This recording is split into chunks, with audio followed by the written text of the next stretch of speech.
کہ آج ایک جنازے میں گیا، کم سے کم 1000 سے زیادہ لوگ تھے، 50% لوگ جنازے میں شریک نہیں تھے، سب ٹوپی پہنے کوئی ادھر بیٹھا، کوئی ادھر بیٹھا، کوئی ادھر بیٹھا، آدھے لوگ جنازے کی نماز پڑھے، اور جنازے کی نماز جیسے ہی ختم ہوئی صلاۃ و سلام شروع۔ صلاۃ و سلام یہ آپ کا رسم ہو سکتا ہے، آپ کا طریقہ ہو سکتا ہے،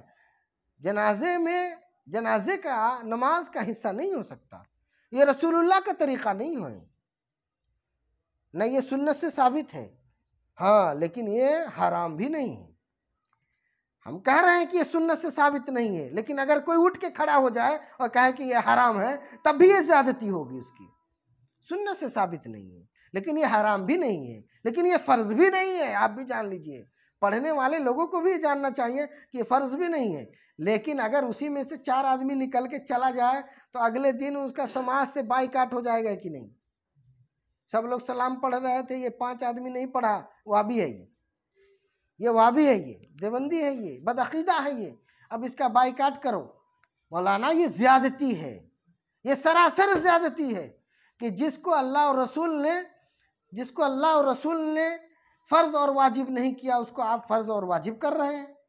اور اس کو معیار سنیت سمجھ رہے ہیں۔ وہ اہل سنت کی ضروریات سے نہیں ہے، جو ضروریات اہل سنت سے نہیں ہے اس کو ضروریات اہل سنت میں شمار کرنا، کیا یہ اہل سنت کے اوپر زیادتی نہیں ہے؟ سراسر زیادتی ہے۔ جو دین کی ضروریات میں سے نہیں ہے اس کو دین کی ضروریات میں شمار کرنا، کیا یہ زیادتی نہیں ہے؟ سراسر زیادتی ہے۔ حال تو یہ ہے میرا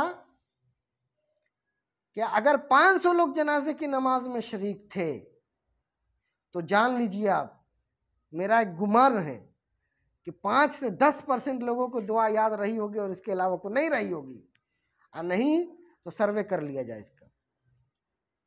دعائیں یاد نہیں ہے، کسی کو کوئی فکر نہیں ہے جناب، تحیات نہیں یاد ہے مسجد میں، جمعہ کے دن آپ پوچھ لیجئے لوگوں سے تحیات پڑھوا کر کے، تو اگر 1000 لوگ مسجد میں جمع ہو رہے ہیں تو شاید 100 آدمی کو تحیات یاد ہو، بغیر تحیات کے تو نماز ہی نہیں ہوگی۔ تو ہمارا تو علمی معیار یہ ہے،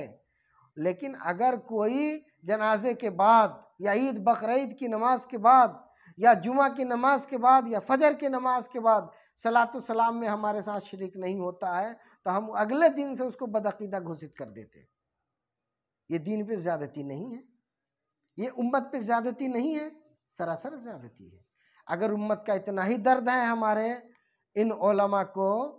اور اتنی ہی ان کی سنیت تازہ دم ہے تو انہیں تو چاہیے کہ ہر مکتب میں، ہر مدرسے میں، ہر مسجد میں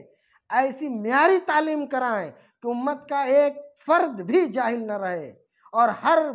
فرد کو دینی بنیادی تعلیم سے آراستہ کر دیا جائے، اہل سنت کی ضروریات سے آگاہ کر دیا جائے، اہل سنت کی بنیادی چیزوں سے واقف کرا دیا جائے، تاکہ لوگ صحیح معنوں میں سنی بن جائیں اور مسلم بن جائیں۔ تو یہاں تو مسلم اور سنی کیا ہے یہ پتہ ہی نہیں ہے۔ مسلمان ہونے کے لیے کن کن چیزوں کا ماننا ضروری ہے، سنی بننے کے لیے کن کن چیزوں کا جاننا اور ماننا ضروری ہے، اس کی کوئی خبر نہیں ہے۔ بس اس نے فاتحہ نہیں پڑھا، اس نے قیام نہیں کیا، اس نے سلام نہیں پڑھا، اس نے انگوٹھا نہیں چوما، وہ قوالی میں نہیں بیٹھا تو وہابی ہو گیا۔ یہ ساری چیزیں نہ اہل سنت میں ہے اور نہ دین کا حصہ ہے۔ اگر کوئی چاہتا ہے تو کرے، کوئی نہیں چاہتا ہے تو نہ کرے۔